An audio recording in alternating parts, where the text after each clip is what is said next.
This video is brought to you by 3, bringing you 4G at no extra cost.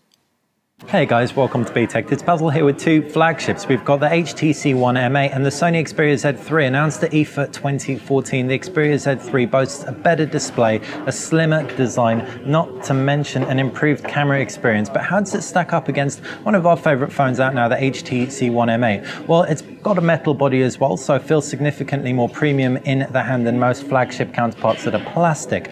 You can see from the front, you've got a larger display on the Xperia Z2. It comes in at 5.2 inches by contrast to the 5-inch HTC One M8. You've got stereo speakers on both. A significantly more classical television-like look on the Sony Xperia Z3. On the right-hand side, you've got a micro SD card slot, a volume rocker on the HTC One M8. You've got a micro SD card slot, a micro SIM slot, a power button, volume rocker, and a physical two-stage camera button on the Sony Xperia Z2. At the base of the HTC One M8 is a 3.5mm jack and a micro USB connector, and you've got a magnetic charger to the left of the Sony Xperia Z1, as well as a micro USB connector under a flap, micro SIM slot nano SIM slot on the HTC One M8. It's worth noting here that the Sony Xperia Z2 is waterproof IP68 certified. Up at the top, you can see a 3.5mm jack on the Xperia Z2 and an IR blaster paired with a power button on the HTC One M8. Flipping them around, and the cameras are a real point of differentiation here.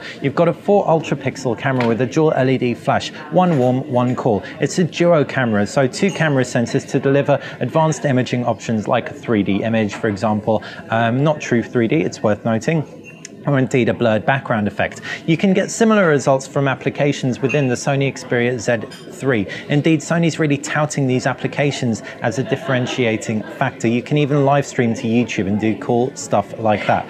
20.7 megapixels versus 4 odd megapixels. You've also got NFC contact points on the back of both. In-hand sensation, they do both feel premium. The Xperia Z3 is slimmer than its predecessor, and the metal frame and more rounded corners do make it feel more accessible. You've got a similar kind of pixel density across both IPS quality panels, SLCD3 on the HTC One M8. You've got triluminous display technology on the Sony Xperia Z3 paired with X-Reality for mobile. You've got quad-core Qualcomm Snapdragon processors on the Xperia Z3 and HTC One M8. 2.5 gigahertz on the Z3 with 3 gig of RAM, 2.3 think it is gigahertz on the HTC One M8 with 2 gigabytes of RAM. Our M8 didn't really slow down at any given point paired with that full HD display, so we're guessing the Xperia Z3 will absolutely fly just like its predecessor did. As far as batteries go, you've also got a significantly larger battery on the Xperia Z3, clocking in at 3,100 milliamps, despite being smaller than its predecessor's battery at 3,200 milliamps. Sony still claims you'll get 2 full days of battery out of this thing, which is mighty impressive.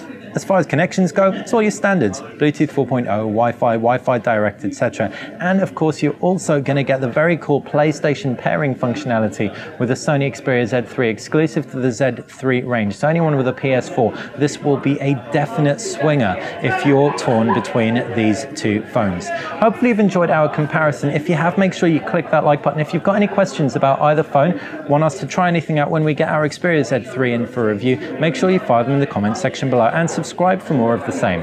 Thanks for watching.